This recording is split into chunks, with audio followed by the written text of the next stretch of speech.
Hello বন্ধুরা, welcome back to my channel. নতুন একটি ভিডিওতে তোমাদের জানাই অনেক অনেক স্বাগত, অনেক অনেক ভালোবাসা। আজকের ভিডিওতে আমি তোমাদের সাথে শেয়ার করতে চলেছি আমার কিছু গাউন কালেকশন। আমার কাছে যেগুলো আছে সেগুলোই তোমাদের সাথে শেয়ার করব।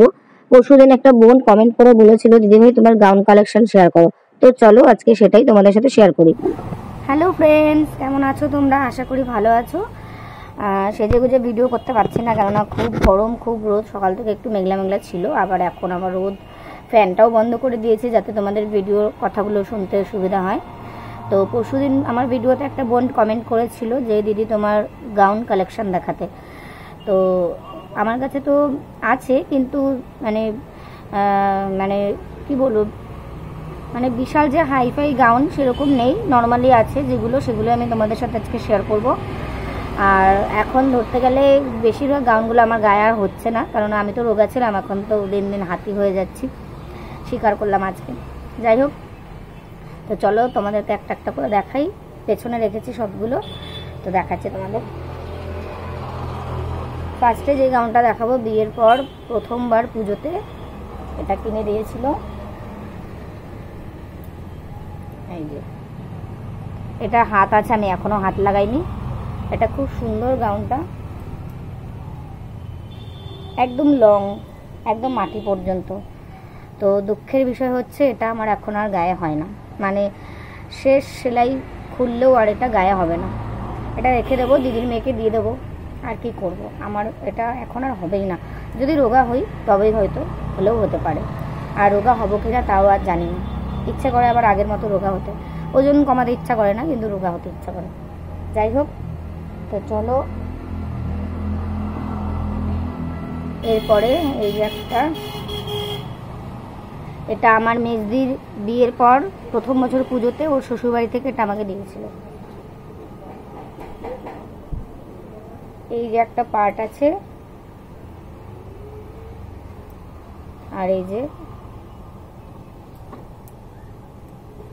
কি গাউনগুলো তখন উঠেছিল নামটা ভুলে গেছি আমি, আজ থেকে 7 বছর আগে ধরো।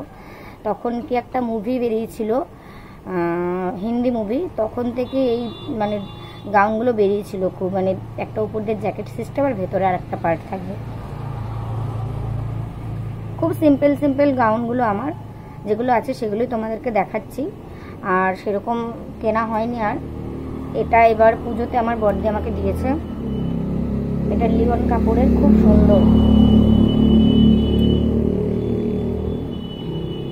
অনেকটা ছড়ানো, এরকম সামনেটা গলা, 2 কোয়ার্টার হাতা।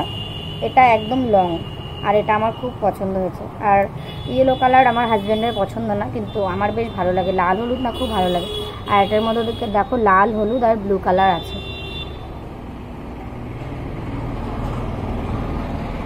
আর এই দেখো একটা, এটা হচ্ছে বানানো শাড়ি দিয়ে, এটা এরকম চেক চেক শাড়ি। এটা ফ্লিপকার্ট থেকে কিনেছিলাম, শাড়িটা মেঘনা হওয়ার আগে কিনেছিলাম। হ্যাঁ, মেঘনা হওয়ার আগেই কিনেছিলাম। আর এটা হচ্ছে একটা ব্লাউজের পিস, ব্লাউজের পিসটা ওপর পার্টটা করেছি। প্রথমে যখন এটা বানিয়েছিলাম এই পুরোটাই সাদা পার্ট ছিল, ওটা খুলে আবার এটা করেছিলাম।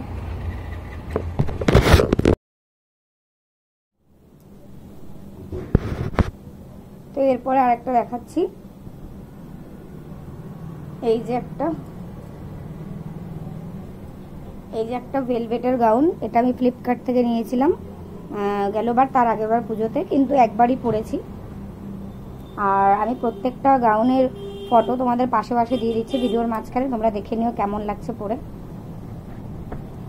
এটা বেরিয়ে গেছে, মানে জামার সঙ্গে বের করে ফেলেছি। এটা ঠিক গাউন না, এটা একটা লং ড্রেস বলতে পারো। এটার সাথে ওড়না আছে, প্যান্ট আছে। তো এটাও খুবই সুন্দর, আমার তো ভীষণ ভালো লেগেছে। যদিও সবগুলোই পুরনো, তাও আমি আমার কাছে যেগুলো আছে সেগুলোই তোমাদের দেখাচ্ছি। সবার কাছে তো সব কিছু থাকে না, যার কাছে যেটা আছে সে সেটাতেই খুশি। তো আমার কাছে যেগুলো আছে সেগুলোই তোমাদের সাথে শেয়ার করছি। এই দেখো, এই একটা পেছনে চেন দেওয়া আছে, এটাও একটা গাউন। এটাও আমার বিয়ের আগে নেওয়া, সবগুলো লং। আর আমার না লং ড্রেস করতে ভীষণ ভালো লাগে। আমার কুর্তি, সালোয়ার, জিন্স এগুলোর থেকে না আমার লং জামা পরতে আমি আগাগোড়াই ভালোবাসি, মানে ছোট থেকেই। আর দিদি যেহেতু টেলারের কাজ জানে, তো দিদি আগে প্রচুর বানিয়ে দিত। এখন তো ডিস্টেন্সটা অনেকটা, তাই এখন আর বেশি বানানো জামা পরা হয় না। তাও যখন যাই দিদি বানিয়ে দেয় একটা করে। এটা হচ্ছে একটা শাড়ি দিয়ে বানানো, আগেকার দিনে দেখবে সিল্ক বেনারসি টাইপের শাড়িগুলো ছিল, সেই শাড়িগুলো দিয়ে বানানো। এটা হচ্ছে দিদি বানিয়ে দিয়েছে, এটা পুরো গোটা শাড়িটা দিয়ে এই ড্রেসটা বানিয়ে দিয়েছে। মানে এটাতে প্রচুর ঘের, মানে এটাতে যতটা কাপড় দিয়েছে দুটো ড্রেস হয়ে যাবে, এইরকম বানিয়ে দিয়েছে দিদি। এটাও ভীষণ সুন্দর। এটা পরে আমি একটা নাচের ভিডিও তোমাদের সাথে শেয়ার করেছিলাম যখন ভিডিও করা শুরু করি তখন। আর এটাও কিন্তু একটা শাড়ি দিয়েই বানানো, এই দেখো পেছনটা এরকম চেন দেওয়া, এই দেখো ভীষণ সুন্দর। এটা ফুল হাতা, পিছনে ফিতে দেওয়া আছে। এটাও গোটা শাড়িটা দিয়ে একটা বানানো, আর একদম নরম যে বাটার কাপড়গুলো হয় না, সেই বাটার কাপড়, এগুলো বাটার সিল্ক শাড়ি যেটাকে বলে, এটাও গোটা শাড়ি দিয়ে বানানো। এটা বিয়ের আগে অনেক পরেছি কিন্তু এখন আর গায়ে হয় না।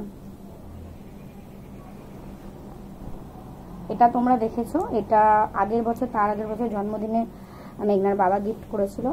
এটাও কিন্তু অনেকটা ঘের। এটাও হাতা ছিল, হাতাটা লাগাইনি, সামনে একটা এরকম কাজ করা আছে।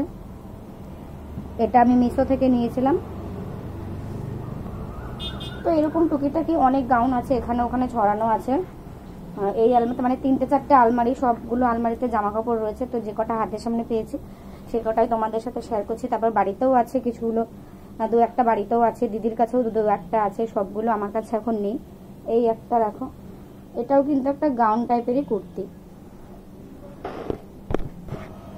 আর এটাও কিন্তু একটা ট্রেন্ডিং ড্রেস, এটাও তোমরা অনেকেই নিয়েছো অনলাইন থেকে, আমিও এটা মিশো থেকেই নিয়েছিলাম। তো এই একটা গাউন। তো অবশ্যই কমেন্ট করে জানিও ভিডিওটা কেমন লাগলো। অ্যাকচুয়ালি আমি আলমারি গুছাবো, আজকে জামা প্যান্ট সব বের করেছি, সব জায়গায় ছড়ানো ছিটানো আছে জামা প্যান্ট, দেখতে পাচ্ছ তোমরা। তো সেই কারণে ভাবলাম যে ভিডিওটা করেই ফেলি। বোনটা যেহেতু রিকোয়েস্ট করেছে, এর আগেও অনেকবার রিকোয়েস্ট এসেছিলো, তো ভিডিও দেওয়া তো বন্ধই করে দিয়েছিলাম প্রায়। তারপরে ভাবলাম যে না, কন্টিনিউ ভিডিওটা করি। যে কজনই দেখছো তোমরা, আমার দিদি হও বা বোন হও, যে কজনই দেখছো তারা অনেকে, মানে বেশিরভাগই তোমরা কমেন্ট করে বলেছো ভিডিও করা বন্ধ করতে না, এগিয়ে যেতে, একদিন ঠিক সাফল্য পাবেই। তো টাকাটাই সব থেকে বড় ব্যাপার নয়, সময়টারও একটা দাম আছে। এই যে তোমাদের সাথে সময় কাটাচ্ছি আমি, আমার লাইফস্টাইলটা তোমাদের সাথে শেয়ার করছি, এটাও কিন্তু নিজের একটা ভালো লাগা। তো চলো আজকে টাটা, দেখা হচ্ছে নেক্সট ব্লগে। ততক্ষণের জন্য ভালো থেকো, সুস্থ থেকো।